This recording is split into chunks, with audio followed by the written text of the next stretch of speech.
आणि आताच्या घडीची एक मोठी बातमी समोर येते पुण्यामधून। पुण्याच्या आंबेगाव तालुक्यातील माळीण परिसरात मुसळधार पावसामुळे पुन्हा एकदा दरड कोसळली आहे। माळीण फाट्याजवळ डोंगर कडा कोसळल्याने आहुपेकडे जाणारी वाहतूक पूर्णपणे ठप्प झालेली आहे। ही दरड 2 घरांवर येऊन पडल्याने मोठा धोका निर्माण झाला होता, मात्र सुदैवाने कोणतीही जीवितहानी यात झालेली नाहीये। सततच्या पावसामुळे नागरिकांमध्ये भीतीचे वातावरण आहे। प्रशासनाने अत्यावश्यक कामाशिवाय प्रवास टाळण्याचे आवाहन केलेले आहे। तुम्ही पाहू शकता माळीणमध्ये याच्या आधी देखील अशी घटना घडली होती। अनेक जणांचे बळी या ठिकाणी गेले होते, अनेक जणांचा मृत्यू झाला होता। आज पुन्हा एकदा याच गावामध्ये माळीणमध्ये दरड कोसळली आहे, मात्र सुदैवाने कुठलीही जीवितहानी झालेली नाही। याविषयी अधिक माहिती देण्यासाठी आपले प्रतिनिधी रोहिदास गाडगे फोन लाईन वरून आपल्यासोबत जोडले गेलेत। रोहिदास, पुन्हा एकदा माळीणमध्ये दरड कोसळली आहे, काय अपडेट समोर येते?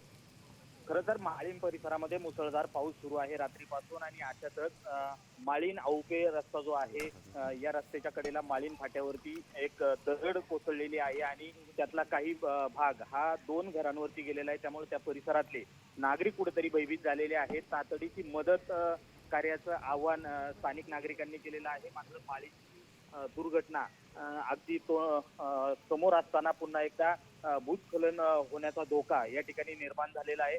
मोठ्या प्रमाणात अनेक गावांचा संपर्क तुटलेला आहे। पुलांवरून पाणी याची सगळी परिस्थिती या परिसरात आहे। त्यामुळे सध्या पाऊस सुरू आहे आणि पाऊस सुरू असताना धोकादायक ठिकाणाहून नागरिकांनी कुठेतरी सुरक्षित स्थळी जावं असं आवाहन प्रशासनाकडून करण्यात आलंय। नक्कीच धन्यवाद रोहिदास, तुम्ही दिलेल्या महत्त्वपूर्ण माहितीबद्दल। किती वाजता? आता पत्रकार पण आले, बांगलीच आहेत नाही का? आम्ही आताशी बाहेर निघतो। तुमच्या घरावर काही गेले खाली? हा, घर बघा ना तुम्ही। नाही जीव हानी नाही काय झाली, पण जास्त करून फार ॲलर्जीची यंत्रणा लागते जास्त, कारण भरपूर साठा आलेले आहेत वरून डोंगराचा। पुढे घरावर गेले खाली? हा, घरावर गेले इथं ना बघा म्हणजे डायरेक्ट घरांच्या वर तिथं आता नवीन रोड काढला बघा आता तिथं। हो, थोडीच सांगा साहेब। पुढे पण गेले का ते? हा, पुढे पण गेले। पुढे पण गेलं ना? हा, बरोबर। हे कुठलं गाव आहे? आंबडे आंबडे बक्कानवाडी। कधी गेले हे? हे आता सकाळी रात्री 2:30-3च्या दरम्यान गेले साहेब हे सगळं। हे घरावर गेले खाली? हा, खाली गेले घरावर, ते पडवी बिडवी वगैरे सगळे दडापलेली तिथं। आजी तुम्ही घरामध्ये होता?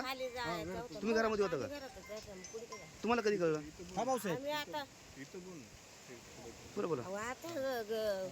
रात्री आता एवढा जाण का म्हणजे पाणी घराच्या बाहेर कसं काय निघू सगळं इकडे आले मी बक्कनवाडी। मी काय करायचं इकडले जास्त नाही, असं गेले। आजी हे इथनं खाली गेले का सगळं? त्याच्या खाली दिसते? इथूनच खाली गेलं। पुढे बिडी गेली। हा, ते घराच्या चौ गेले। हे पण तुटणार आहे मला वाटतं।